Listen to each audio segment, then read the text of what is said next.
இந்த வருஷம் நீங்க பாத்தீங்கன்னா ஜனவரி 16ஆம் தேதி நம்ம வந்து 2 செயற்கைக்கோள்கள் வந்து விண்ணில இருந்தது.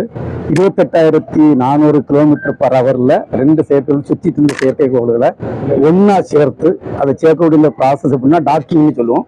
ஒன்னா சேர்த்தது வந்து இந்த மாதிரி சேர்த்துக்கிட்டு இந்த மாசம் இந்த நாள் வந்து இந்த 2 செயற்கைகளும் சக்சஸ் ஆட்டு அதே மாதிரி பிரிச்சிருக்கோம். இந்த மாதிரி எக்ஸ்பெரிமெண்ட் செய்து சக்சஸ் ஆனது வந்து உலகத்துல இந்தியா 4வது நாடு.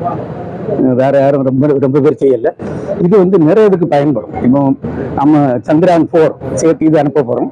அது பாத்தீங்கன்னா 9200 கிலோகிராம் எடை உள்ள ஒரு செயற்கைக்கோளாகும்.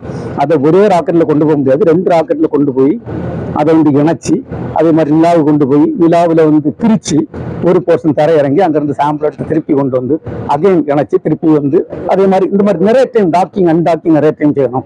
அதுக்கு யூஸ் ஆகும்.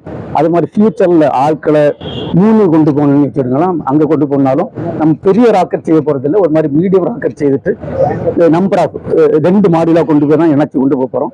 அப்படிப்பட்டதுக்கெல்லாம் இது யூஸ் ஆகும். இது ஒரு மேஜர் அச்சீவ்மெண்ட். அடுத்த அச்சீவ்மெண்ட் பார்த்தீங்கன்னா நாங்கள் உங்களுக்கு எல்லாம் தெரியும், இன்னைக்கு வந்து முக்கியமான ஒரு பிளாக்கிங் வந்திருக்கும்.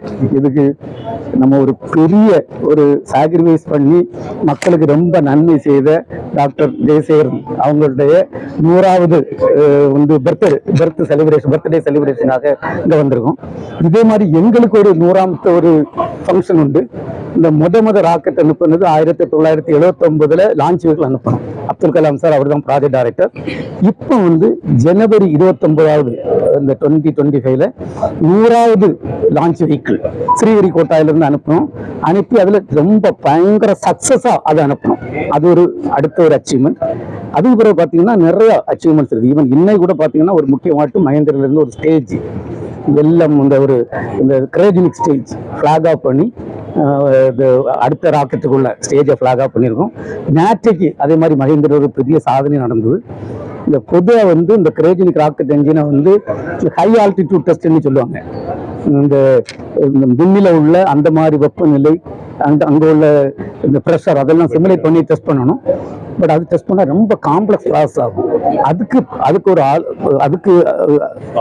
ஆல்டர்னேட் ஒரு நியூ சிஸ்டம் நாசில் ப்ரொடெக்ஷன் சிஸ்டம் நம்மளே டெவலப் பண்ணி அதை வச்சு நேற்று 100 செகண்ட் முதல் ராக்கெட் ஃபிளைட் இன்ஜினை சக்சஸ்ஃபுல்லா இது பண்ணி அது ப்ரெஸ்லாம் வந்திருக்கும். அது அடுத்த ஒரு சாதனை. இப்படி நிறைய நடந்துட்டே இருக்கு. இப்போ 2 நாளைக்கு முன்னுக்கு சந்திரயான் 5க்கு சந்திரயான் 4க்கு முன்னுக்கு அப்புறம் வந்துட்டு சந்திரயான் 5 வந்து ஜப்பானும் இந்தியாவும் சேர்ந்து செய்யக்கூடிய ஒரு ப்ரோக்ராம். அதுக்குள்ள அப்ரூவல் கிடைச்சிருக்கு. இந்த வருஷம் ஆட்களை முத அனுப்புறதுக்கு ஆள் இல்லாம அன்க்ரூட் மிஷன் ஒரு வயாமித்ரான் ஒரு ரொபாட்டை வச்சு அனுப்ப போறோம். இதே மாதிரி நிறைய ப்ரோக்ராம் ISRO நடந்தது. ஒரு ப்ராப்ளம் இருக்காது. அவங்க சக்சஸா ரிட்டர்ன் இல்ல அதுக்கு வந்து நிறைய, ஏன்னா அது டெக்னாலஜி. இது டெக்னாலஜி அது நாங்க வந்து பாத்தீங்கன்னா 2 ஒண்ணு சுனிதாவிலும் சக்சஸா திரும்பி வருவாங்க. ஏன்னா அவங்களும் இது வந்து ஒரு டெக்னாலஜி டெவலப்மெண்ட் இல்லையா, நிறைய ப்ராப்ளம்லாம் இருக்கும். எல்லாம் சால்வ் பண்ணி அவங்க சக்சஸா திரும்பி வருவாங்க. நாங்க வந்து பாத்தீங்கன்னா உங்களுக்கு எல்லாம் தெரியும், learn from the setbacks of us as well as others. இந்த ஸ்பேஸ்ல எங்கெல்லாம் ப்ராப்ளம் இருக்கோ அதெல்லாம் படிச்சு நம்ம சக்சஸா போறதுக்கு தான் இது பண்ணிட்டு இருக்கோம். ஃபார் எக்ஸாம்பிள் ஒரு உதாரணம் சொல்லிடுறேன். இந்த ரெட் பிளானட் இருக்கு இல்லையா, இந்த செவ்வாய் கோளுக்கு ஒரு மார்ஸ் ஆர்பிட் மிஷன் ஒன்று அனுப்பணும். அது பார்த்தீங்கன்னா 68 கோடி கிலோமீட்டருங்கிறது கொண்டு போய் 295 நாள் கழிச்சு ஒரு என்ஜினை 2வது ஆப்ரேட் பண்ணி அங்கே சக்சஸ் பண்ணணும்.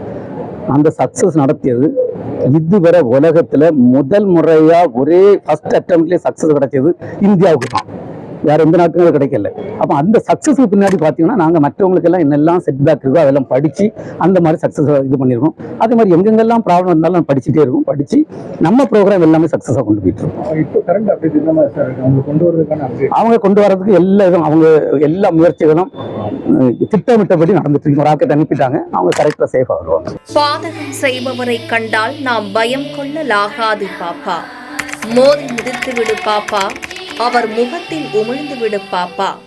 அண்மை செய்திகளை உடனுக்குடன் தெரிந்து கொள்ள இணைந்திருங்கள் எம் நாடு தொலைக்காட்சியுடன்.